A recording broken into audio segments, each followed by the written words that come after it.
Good morning students. Part 3 में आज हम संधि में स्वर संधि पढ़ेंगे। स्वर संधि के 5 भेद होते हैं: दीर्घ संधि, गुण संधि, वृद्धि संधि, यण संधि और अयादि संधि।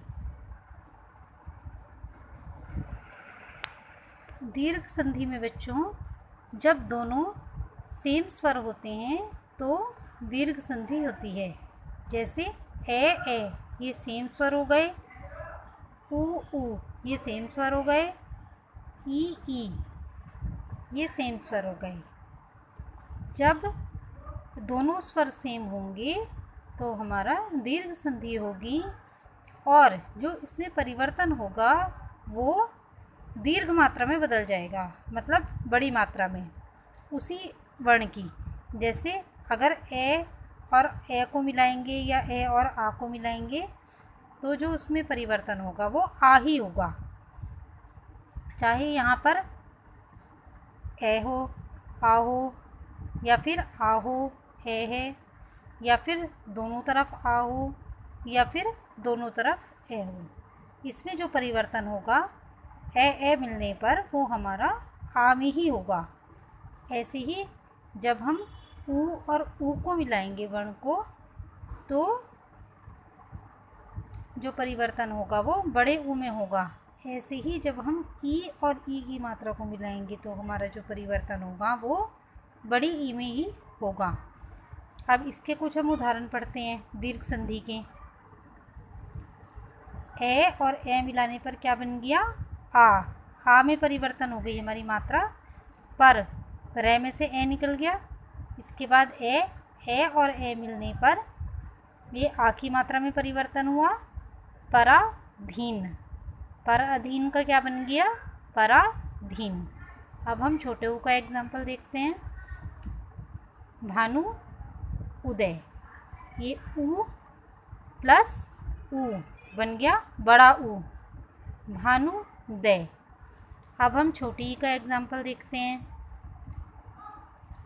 नारी ईस्ट, बड़ी ई की मात्रा छोटी ई मिलाकर क्या बन गया? बड़ी ई, नारीस्ट। जब सेम स्वर होते हैं बच्चों तो दीर्घ संधि होती है। अब हम गुण संधि का उदाहरण देखेंगे। गुण संधि में प्लस से पहले ए या आ आएगा, ये इसकी पहचान है।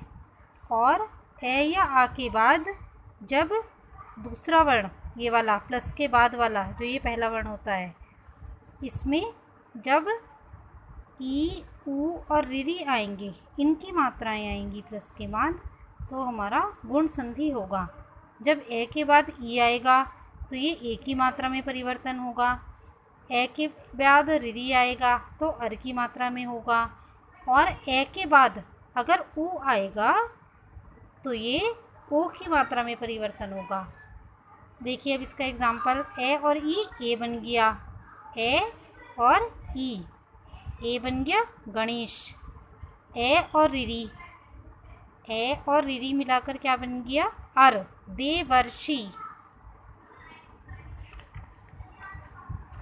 ऐसे ही इधर देखो आप उदाहरण में, ए और ऊ मिलाकर क्या बन गया? ओ, महा ऊर्जा, महोर्जा। ये इसके आप उदाहरण बहुत ध्यान से पढ़ेंगे तो आपको अपने आप समझ में आ जाएगा। अब देखिए आप वृद्धि संधि। वृद्धि संधि में क्या होता है कि यहाँ पर तो जो प्लस से पहला वाला जो हमारी मात्रा है वो ए या आ की ही रहेगी, ए या आ ही आएगा, ये इसकी पहचान है। और ए या आ के बाद जब ए या ओ, औ या ऐ आता है तो वृद्धि संधि होती है। वृद्धि संधि में ये होता है कि यहाँ पर तो ए या आ कुछ भी हो, और यहाँ पर भी अगर यहाँ पर ओ या औ आएगा तो ये औ की मात्रा में ही परिवर्तन होगा। और ए या आ के बाद अगर ए या ऐ आएगा तो ये ऐ की मात्रा में ही परिवर्तन होगा। इसमें भी जो मात्रा है वो बड़ी मात्रा हो जाती है, औ ऐ, ये दोनों मात्राएं इसमें आती हैं प्लस करने के बाद। ये वृद्धि संधि के उदाहरण हैं। देखिए आ और औ मिलकर औ बना, तो ये हो गया आ और औ मिलकर महौषध। ऐसे ही ए और ए मिलकर ऐ बन गया ए कैक। ठीक है बच्चों। आप देखिए यण संधि का उदाहरण। यण संधि में जो प्लस से पहले वाली जो मात्रा होगी वो ई की होगी,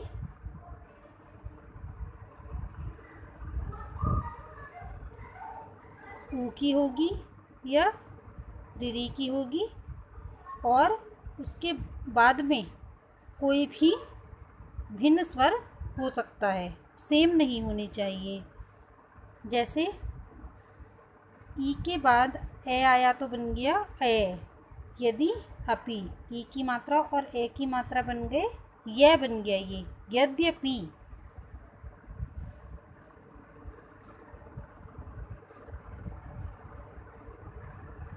ई और ऊ की मात्रा मिलाकर बन गया यू, अति उत्तम। ई और आ की मात्रा मिलाकर बन गया या, इति आदि, इत्यादि। मतलब जो छोटी ई के बाद, इन सारे उदाहरण को मैं अभी आपको समझा रही हूँ, जो छोटी ई के बाद ए आया तो यही रहा, इसमें कोई मात्रा तो नहीं है। ई के बाद जब छोटा ऊ आया तो यह पर छोटे ऊ की मात्रा लग गई। जब ई के बाद ए आया तो यह पर ए की मात्रा लग गई। ई के बाद जब आ आया तो या की मात्रा लग गई।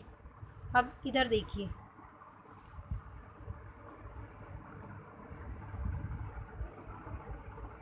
ऊ के बाद ए आने पर वह हो जाता है। ये उदाहरण बच्चों जब आप ध्यान से इनको 2-3 बार पढ़ेंगे तो आपको अपने आप समझ में आ जाएंगे। अयादी संधि में क्या होता है? अयादी संधि में प्लस से पहले ए और ओ, औ, आई ये सब आते हैं और उसके बाद कोई भी भिन्न स्वर आता है। जैसे ए के बाद ए आया तो अय बन गया, आई के बाद ए आया तो आय बन गया, ओ के बाद ए आया तो औ बन गया, औ के बाद ए आया तो आओ बन गया। जैसे ने ए की मात्रा प्लस ए ये बन गया, यह बन गया ये अय, नयन। आपको इनके उदाहरण 2 बार पढ़ने हैं।